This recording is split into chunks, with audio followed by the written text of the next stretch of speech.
Барлықтарыңызға сәлем. Бүгін біз періштенің көз жасы, яғни слезы ангела пирогын дайындайтын боламыз. Ол үшін біз бірінші тестасын дайындап аламыз.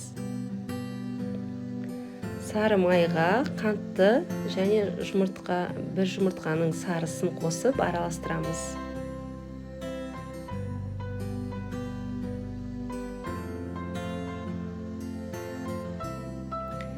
Оған ұнымызды және жарты шай қасық содамызды лимон қышқылымен қосып араластыратын боламыз.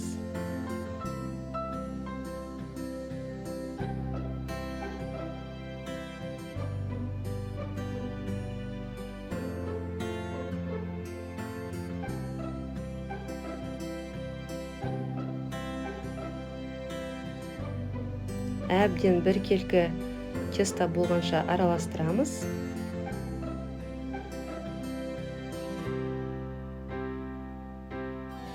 Дайын болған тестаны 20 минутке холодильникке қоямыз. Одан кейін начинка дайындайтын боламыз. Оған творогымызбен 2 жұмыртқаның сарысын және қант қосып араластырамыз.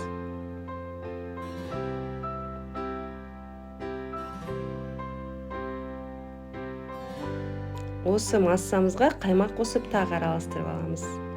Ыдысымыздың түбіне сары майымызды жағып, тестаны видеодағыдай жайып шығамыз. Шетіне бортиктер жасаймыз.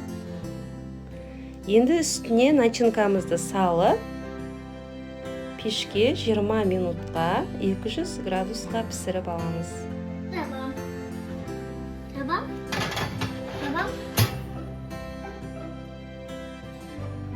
Енді бетіне белковое суфле дайындайтын боламыз. Ол үшін холодильникте алдын ала салынған, салқындатылған 3 жұмыртқаның ағын және 3 столовый ложка қантты қосып 20 минут араластырамыз. Бірінші миксеріміздің жылдамдығын азға қойып, араластырып, одан кейін жылдамдықты көбейтіп, әбден араластырамыз. Міне осылай қою болу керек. Духовкамыздан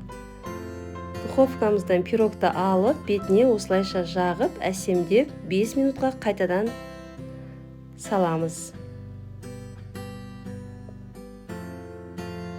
Алғаннан кейін бетіне осылай қақпақты жауып қою керек 3-4 сағатқа. Сол кезде бетіне осылай әдемі тамшылар пайда болады. Ал сіздерге ұнап жатса, каналыма тіркеліп, лайк басуды ұмытпаңыздар.